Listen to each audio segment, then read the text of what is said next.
Oui. Elle nous a donné les prix de ses chaussures. Elle nous a dit comment elle vit dans une grande maison au bord de la mer. Après, on a appris que c'est le folklore, mensonge. Elle ne vit pas au bord de la mer. Elle nous avait aussi menti qu'elle est mariée. Après, on a appris que non, c'est le viens, on reste. Il y a beaucoup de mensonges. Moi, j'assume. D'accord? Les gens qui font les choses dans le noir, qui envoient les autres venir parler là. Moi, je parle devant. Vous allez me qu'il l'âme pour ça. Parce que c'est ce que je pense, ce que je dis. D'accord? Oui, c'est une bonne menteuse. Elle pas dit à la reine mère de la boue du Canada qu'elle ne parlait pas de mon commerce. Même Ducamer va vous dire que quand il est parti regarder ses vidéos, il a compris. Le Ducamer qui m'insulte là, il a compris. Et elle attaque. Quand elle est montée crescendo, elle a mis carrément le titre pour dire que quand on ouvre une boutique en 6 mois, on ferme. Elle parlait de qui? Quand on est en train de fermer, on devient dépressif. Elle parlait de qui? On vous a dit qu'une boutique peut me rendre dépressive. Hein? Muriel Blanche, pas Muriel, Emmanuel Keta, qui nous défie tous ici là, en Starmania. La fille a créé une émission, le mood de ça. Emmanuel Keta a fermé la boutique là-bas, en Côte d'Ivoire. Moi qui? Emmanuel Keta, que si elle est embêtée là, elle lance seulement un litchi. Ses abonnés vont, comment elle appelle encore ses abonnés là? Hein? C'est eux Caland. C'est eux Caland vont cotiser même 200 000 €. Qu'on parle de Starmania. Hein? Tu parles à qui? N'importe quoi. Voilà les gens, les méchants que vous aimez défendre. Les méchants que vous aimez défendre. Je tiens à vous préciser que je ne peux pas être jalouse d'une femme de plus de 50 ans. Ce n'est pas de ma génération. Si déjà je ne suis pas jalouse avec mes copines, ce n'est pas avec vous. La patronne de sa patronne là, elle a plus de 50 ans. Qu'elle aille se mesurer au monsieur Messan. La femme de monsieur Messan. Ce sont les gens de même âge, la même génération. Qu'elle aille là-bas, faire son show. Ça l'a dépassé là-bas. Tu oses dire dans ton live, toi la reine mère de la boue du Canada, que quand on vend, on ne clash pas. Tu ne pouvais pas dire la même chose à ta patronne? Ngolisanda la pieuvre. Ngolisanda a insulté le couple Messan ici là. Je ne vous défends pas, hein, le couple Messan. Je raconte l'histoire. Parce que vous êtes parti faire un live sur moi. Moi, je n'ai pas d'amis sur Facebook. Je dis les choses. Quand ta patronne, Ngolisanda, la milliardaire, elle insultait le couple Messan ici là. Tu ne lui disais pas qu'on ne clash pas en vendant les produits? Tu dis comment elle est mieux que nous parce qu'elle ne clash pas en vendant ses produits. Il y a quelqu'un qui a fait un clash sale comme elle ici là. Au point de donner les noms d'oiseaux aux gens qui l'ont nourri. Tu sais comment cette femme, je connais son histoire. Je ne la connaissais pas avant. Je l'ai découvert sur le plateau de monsieur Messan. Et ce sont les Messans qui l'ont fabriqué. D'accord? Il faut dire la vérité. Elle allait lécher les bottes là-bas avec ses milliards. Parce qu'elle voulait être connue. Personne ne la connaissait. Monsieur Messan a organisé un live d'entrepreneuriat. Il a invité Tata Doudou.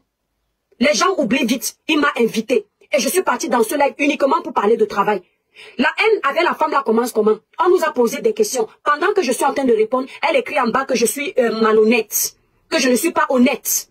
Elle ne savait pas que j'ai lu. Mais par respect pour monsieur Messan, je n'ai pas gâté le live parce que c'est un grand frère. J'ai dit je laisse. J'ai plié le doigt. Et j'ai dit à cette femme-ci, elle est bizarre. Après le scandale est arrivé. Moi, elle avait connu là. Je ne savais même pas qu'elle faisait les produits. C'est quand monsieur Messan tenait les tasses de ses produits que je comprenais que... et c'est le jour du panel là qu'elle annonce qu'elle aussi elle a une marque. Monsieur Messan et sa femme parlaient de ses produits tout le temps. C'est comme ça que moi je la découvre là-bas. Donc quand elle est venue insulter les gens là, tu ne pouvais pas lui dire qu'on ne clash pas les gens quand on vend les produits. Hein? Tu sais, je vais vous raconter l'histoire, libérer les cœurs. Aujourd'hui c'est dimanche, j'ai le temps. Le Père des étoiles, quand c'est le dimanche, tout le monde me laisse faire ma vie. Je vous raconte l'histoire de cette dame. C'est une femme à problème. Je ne discute avec personne. Et vous allez voir, avec compresseur ici, ça va se gâter. Tapez ma main. Parce que c'est une femme imbue de sa personne, orgueilleuse, manipulatrice. Voilà comment est-ce qu'elle entre dans la vie de ce couple-là. Je tiens à préciser que je suis fâchée avec monsieur Messan et sa femme. Surtout monsieur Messan. Alors quand on parle avec les gens, quand tu es fâché, tu les appelles, tu ne viens pas faire ton show sur la toile. Mais je dis ma vérité. Cette femme, elle leur demande un partenariat pour qu'ils fassent connaître ses produits. Voilà une femme qui a la maîtrise du commerce. Libérez les cœurs, partagez d'abord le like, mes étoiles. Voilà une femme qui a la maîtrise du commerce. Nous, on vient d'arriver. C'est elle qui maîtrise les cosmétiques. C'est elle qui fait les plus gros chiffres d'affaires. Nous, on ne vend rien. Mais elle est partie voir un couple qui n'avait pas encore les produits pour faire sa publicité. Écoutez bien. Comme ce sont les bassards, ils avaient créé un club de tribalistes entre eux. Qu'ils vont être entre eux les bassards. Donc c'est pour ça qu'ils étaient soudés. Monsieur Messandon, au lieu de faire un contrat que je suis un blogueur, je suis suivi. Il est suivi. C'est pas n'importe qui. Il est là depuis. Il faut se dire la vérité. Il est connu, sa femme aussi est connue. Au lieu de faire un contrat en bonne et due forme que tu me payes, merci Marina, tu me payes telle somme. Vous connaissez les Noirs, toujours en train de faire les choses comme au quartier. Monsieur Messang a voulu dire que il a voulu faire les choses de mes soeurs en Bassar. Il travaillait en se disant, coucou Martial, que comme elle est une grande dame selon ce qu'elle dit, il n'aura pas besoin de lui demander son argent.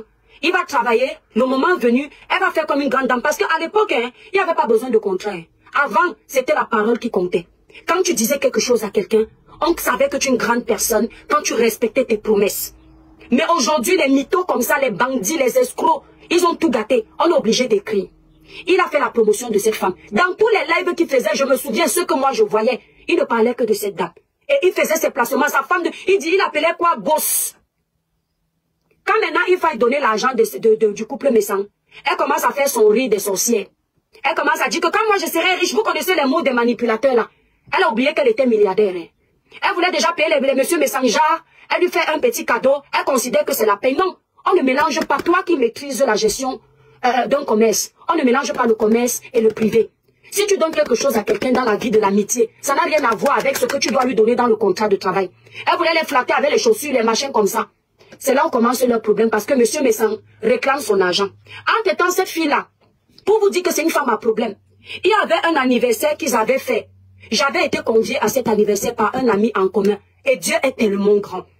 Je me souviens que quand on m'a invité à cet anniversaire, j'ai demandé à l'ami là que les qui seront là-bas. Dès qu'il m'a donné la liste, j'ai dit, je ne me mélange pas. Ce qui m'a trouvé après l'anniversaire là, je ne vous ai jamais dit ça. Elle est partie chier une grosse crotte à l'anniversaire là. Elle a souillé les monsieur Messang là-bas. C'est monsieur Messang et sa femme qui ont commencé à calmer les invités. Les femmes se sont énervées là-bas, ils avaient prévu même la taper. Écoutez bien, je ne vous mens pas de cette histoire. C'est comme ça qu'elle part avec la honte. Il y a maintenant un autre événement où elle est encore conviée parce qu'ils sont toujours dans le contrat. On l'invite. Et toutes les femmes qui avaient prévu la taper à La Rochelle, l'attendent de là-bas, je ne sais plus où c'était. Vous savez, ce sont les trucs bêtes qui ne sont pas très intéressants. Qu'est-ce qu'elle fait? Comme elle sait que les femmes ont prévu la taper parce qu'elle voulait mépriser les gens. Elle voulait prendre les gens de haut. Vous connaissez le genre de femme qui, elle se dit que si elle a réussi financièrement, selon elle est. Parce qu'il faut faire très attention au Camerounais. Quand le Camerounais t'a dit qu'il a réussi, c'est parce qu'il y a un petit 5 millions dans son compte. Comme il n'a jamais vu ça pour lui, c'est la réussite. Donc elle se dit que comme elle arrive là, elle va prendre les gens de haut. Les autres femmes ne sont rien. Parce que pour eux là, quand tu ne montres pas tes biens, c'est que tu n'as rien. Bon, je dis tout là, c'est que tu n'as rien. Qu'est-ce qu'elle fait? Les femmes là qui avaient prévu la taper correctement, vous connaissez les femmes camerounaises. Il attendait alors là-bas. Elle se dit qu'on va la taper là-bas. Quand monsieur Messang l'invite encore, elle appelle Freddy. Vous connaissez non? Elle appelle Freddy pour l'accompagner là-bas. Freddy n'avait pas prévu voyager. C'est comme ça qu'elle se retrouve obligée de payer le billet pour Freddy. Parce qu'un jour, elle va venir dire qu'elle nourrit Freddy. Elle va oublier qu'elle avait pris Freddy au dépourvu. Et comme il n'était pas préparé, elle était obligée de payer. Parce que c'est comme ça qu'elle est. Elle a besoin de toi, elle paye. Après, elle dit qu'elle te nourrit. Compresseur, c'est comme ça que ta patronne est. Voilà. Après, elle dit qu'elle te nourrit. Vous comprenez un peu, non? Freddy l'a donc accompagné là-bas. On ne l'a pas tapé là-bas. Mais tout le monde parlait d'elle en mal là-bas. Ça s'était déjà gâté là-bas depuis. C'est une femme qui aime les problèmes. Je vous dis ça. Elle aime bien les problèmes. Avec le couple là, c'est toi qui as cherché les problèmes. Parce que ce couple, tu aurais pu te séparer d'eux sans taper le dicalo. C'est ce qu'on dit grande dame. Surtout que tu sais qu'ils ont fait la promotion de tes produits. C'est qu'il a énervé. Vous voyez les femmes jalouses. Pourquoi je m'entends avec Aïcha? Comme je vous ai dit de prime abord, quand j'ai parlé de mon projet Aïcha, elle ne m'a pas découragée. Parce que moi, je suis une fille très observatrice. Quand je te parle, si tu es mon ami, si tu me décourages trop un ginja, je vais trouver qu'il y a un problème. Le fait de m'encourager, j'ai compris que c'est pas une fille qui se sent en compétition avec les gens. Elle, cette femme, vous savez ce qui s'est passé. Je suis au courant de ça. Madame Messang, qui est sur la toile depuis, elle voulait faire les produits. Madame Messang est partie lui parler de son projet de produits.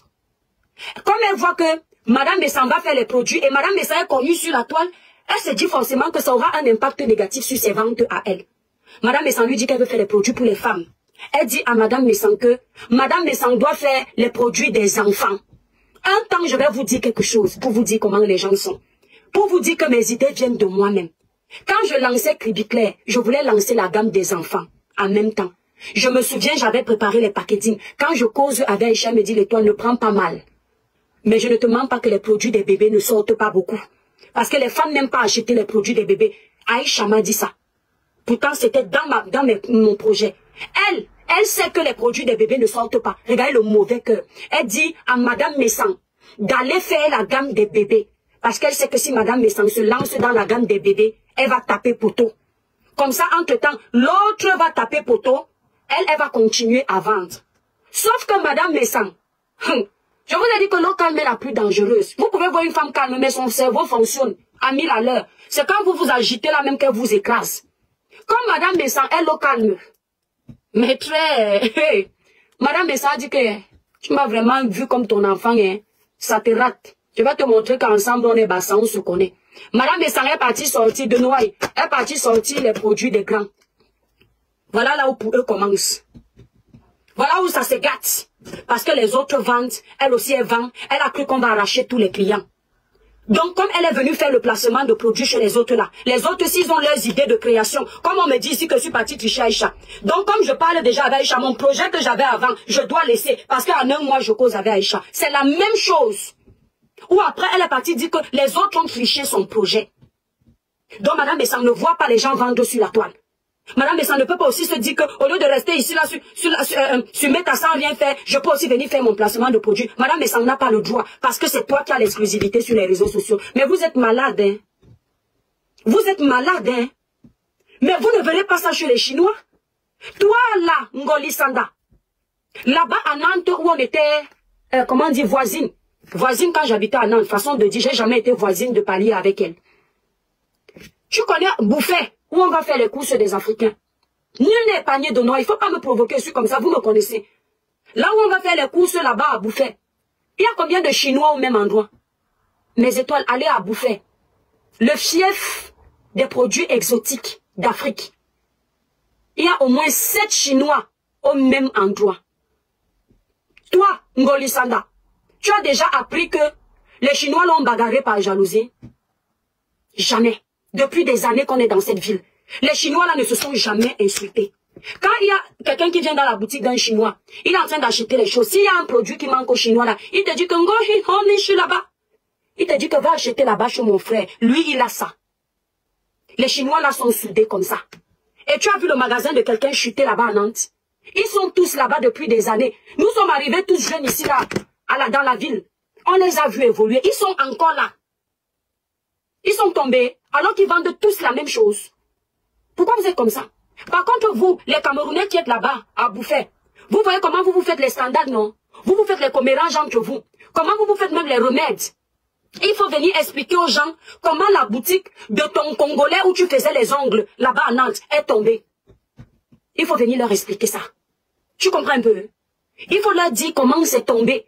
Parce que toi, tu maîtrises le commerce, au point de te moquer des boutiques des gens qui ferment. Mais tu oublies que tu as fermé avec ton Congolais avant. Tu oublies.